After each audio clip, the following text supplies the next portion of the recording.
So in this Realtor.com tutorial video, I am going to be showing you guys how to view just sold houses here on the Realtor.com application. So the first thing you have to do is open up Realtor.com. Once that is done, select an area that you're looking to view houses that actually just sold in. So if you wanted to go, for example, to San Francisco, I'll just zoom into San Francisco right here. You can go to the top here and type in the exact same thing.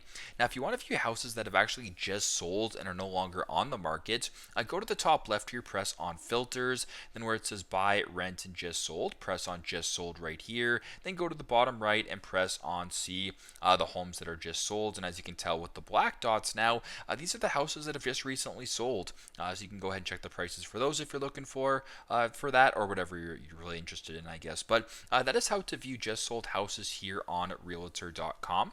Thanks again for watching, and hope this video helps.